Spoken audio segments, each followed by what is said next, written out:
mais les gars, c'est quoi cette dinguerie? Écoutez les frérots, ce qu'on va dire Dembélé, les gars. Mbappé par rapport au Ballon d'Or, les gars. Regardez le visage de Mbappé, les gars. Écoutez, les gars, écoutez.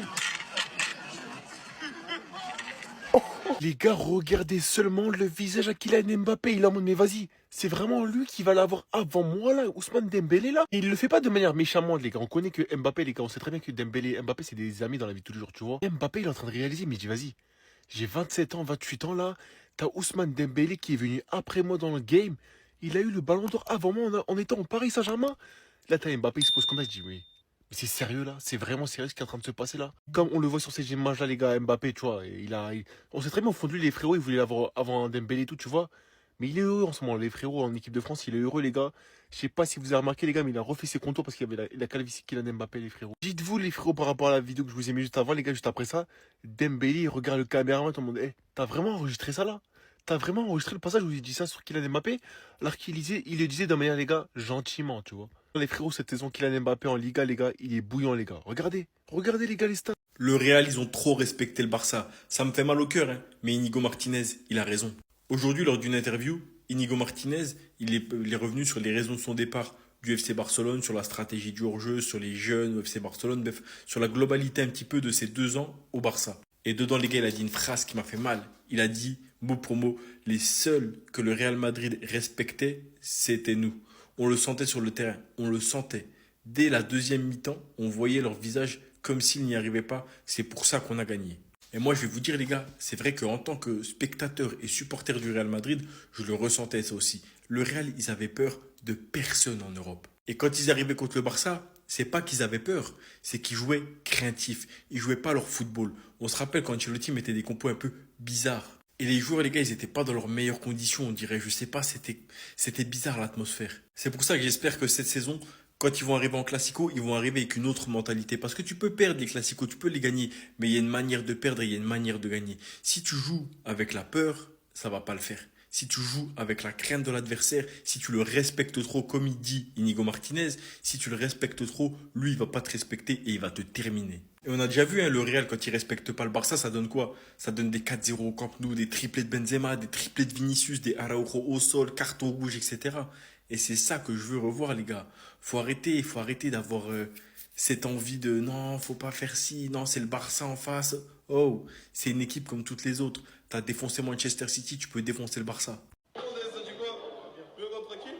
Paris bien, hein? Votre poule encore méchant en Ligue des Champions, hein. Oui, ils veulent pas vous laisser, hein. Aïe, aïe, aïe. Barcelone là. Bon, cet échange entre Konaté et Doué, il tombe bien. Parce que c'est vrai que j'en ai pas trop parlé du tirage au sort du Paris Saint-Germain. Et depuis le tirage, j'entends beaucoup de trucs comme quoi le Paris Saint-Germain a eu le pire tirage, comme quoi le tirage il est compliqué. Et honnêtement, quand je regarde le tirage, je trouve pas si effrayant que les gens veulent nous le faire croire. Alors oui, il y a deux grosses équipes sur le papier, c'est beau. Je regarde vrai. Et quand en plus, t'es dans la position du Paris Saint-Germain, franchement ça va. Alors oui, t'as peut-être le pire tirage de tout le monde, ça c'est une réalité. Et c'est pas pour autant que le Paris Saint-Germain doit avoir peur, que le Paris Saint-Germain va peut-être trembler. Parce que, honnêtement, le Bayern à domicile, franchement, gros match. Mais tu vas être à la maison. Je pense que le PSG sera favori. Mais il y a un monde où le Bayern vient de taper, c'est possible. Le Barça, ce sera le gros match à l'extérieur en plus. Il n'y a rien à dire.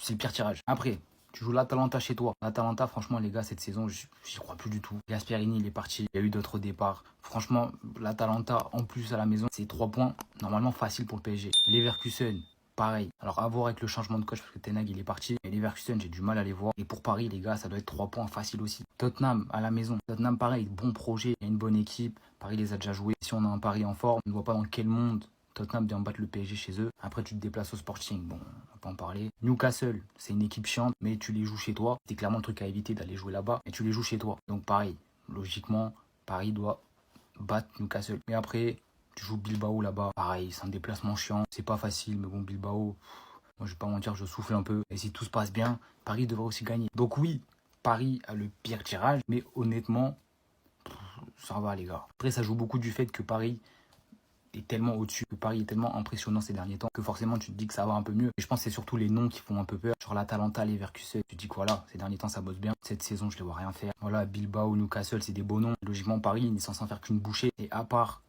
ces 2 matchs, et peut-être aller Tottenham, vraiment sur un grand jour. Je vois que le Bayern et le Barça capables de faire trembler le Paris Saint-Germain. Et peut-être Newcastle aussi sur un grand jour. Oh les gars, Mbappé ce projet Lox, on aura tout vu, écoutez. Projet Lox ou quoi? Petit projet. Pour le bien du foot, les gars, il faut pas qu'Mbappé fasse de l'ox. Est-ce que vous vous rendez compte? Mobutu, on l'a connu toujours sous dégradé bas. Non, dégradé haut, mais t'as vu avec des cheveux courts. Et là, t'es en train de me dire, il est sous un projet LOX, surtout avec un dégradé haut. Tout le monde s'accorde à dire, les gars, que le départ des LOX sous dégradé haut, c'est le pire.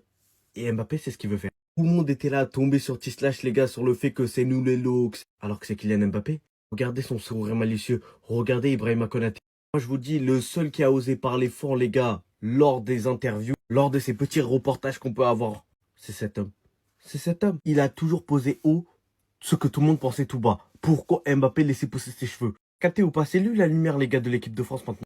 Mbappé, c'est sûr, les gars, il était... Ah, il fait Roda. C'est trop, lui, il était tranquille dans son petit coin, les gars. Personne venait le chamailler. Mais non, c'est sûr, obligé de révéler au monde entier tous les projets qu'il a en tête. Mais il a un petit projet. Dites-moi en commentaire, les gars, c'est quoi que vous pensez. Mais Mbappé réserve du lourd. Les gars, regardez Lamine Yamal, il rigole avec le traître. Franchement, il me déçoit. Ça, c'est ce que j'aurais dit si j'étais malhonnête, mais dans le fond, Nico, il a raison. On est le 1er septembre, on est toujours pas au 1 pour 1, pendant que les autres ils sont en train de s'éclater sur le mercato. Nous, on doit relever que Lamine Yamal a supprimé toutes ses photos avec Nicky Nicole. Lui, il est à 3 victoires en 3 matchs en course pour être élu joueur du mois. Nos recrues qu'on achète à bas prix, on n'est même pas capable de les inscrire, on les inscrit avec le Barça Athlétique. Tu vois des Villarreal qui font des mercatos à plus de 100 millions. On se fait devancer par des clubs comme Levante et Yayon qui était une cible du Barça a été transféré ce soir. Sur la page de Fabrizio Romano, tu vois des Here We Go de partout. Tous les clubs ils sont concernés. Nous, on a un tout petit article. On vient de prêter Hector Fort à Elche. Tu vois tous les clubs, ils sont là, ils s'amusent, ils suivent des sagas. Même Nicolas Jackson, j'aurais préféré le vide plutôt que de rester là à regarder tout le monde. Parce que au moins tu vibres, au moins t'as des émotions. Nous, on est là, on regarde, on scrolle. Et sans parler de Liverpool, les clubs de première ligue, ils sont là, ils se font plaisir. Mais ils ont raison, c'est nous, on fait pas notre taf. On se plaint des autres clubs, mais c'est notre club qui fait pas son taf. Non mais profitez les frères, profitez, même l'Atlético Madrid, ils ont dépensé je sais pas combien. Vous avez raison les frères, savourez. Dites-moi vous en pensez en commentaire les gars. N'hésitez pas à vous abonner, vous êtes des bons, nous, on avance. Notre Basque, Inigo Martinez, a accordé une interview pour Rirantes. Je crois que ça se dit comme ça. Il est revenu sur son départ, sur l'Inter, sur son expérience au Barça. Bref, on en parle tout de suite de ses déclarations. Concernant la fête de la parade, il a déclaré: j'ai vraiment apprécié la fête dans les rues. 34 ans, voir une fête comme celle-là, j'avais envie d'en profiter. Voir la ville bondée est un souvenir que je n'oublierai jamais. Inigo! Concernant l'Inter, il a déclaré: l'élimination de la Ligue des Champions a été très douloureuse. Dans les vestiaires, personne ne parlait à personne. Les gens avaient des serviettes sur la tête. Nous méritions d'être en finale. Espérons que ce soit cette année. Espérons. Concernant les Hobbs de Madrid qu'on a tarté l'année dernière, il a déclaré: le Real Madrid nous a respectés et cela se voyait sur le terrain. Nous avions l'impression qu'ils ne pouvaient pas nous gérer. Franchement, 4 sur 4 l'année dernière, rien à dire. Enfin, on y vient enfin sur l'offre. J'ai une offre que je ne pouvais pas refuser. Apparemment, c'est 20 millions sur 2 saisons. Même si ma situation était bonne et que je savais que je pouvais continuer à apporter au club, avec l'amour que l'entraîneur m'a donné et toute la confiance qu'il avait en moi, c'était difficile. J'ai dû quitter un grand club comme Barcelone. Il m'a tant apporté et je me suis toujours senti aimé. Alors sur le cas de la direction, je me suis trompé. Je pensais que c'était eux qui l'avaient fait partir. Je l'avoue, je me suis trompé. Ça me fait pas mal de le dire. Ce qui me fait mal de dire par contre, c'est que vous saviez qu'il allait partir puisqu'il en discutait avec vous. Mais vous l'avez pas remplacé. La défense se sera affaiblie dans cette histoire. Le flickball est affaibli. En plus, il a déclaré que c'était dur pour moi de dire au revoir aux joueurs et je ne suis là que depuis 2 ans. Et même avec certains, seulement depuis 1 an. Sa traduction, elle est bancale, hein. Bref, toi aussi tu vas nous manquer, chef. Profite de ton argent, personne ne va te toucher.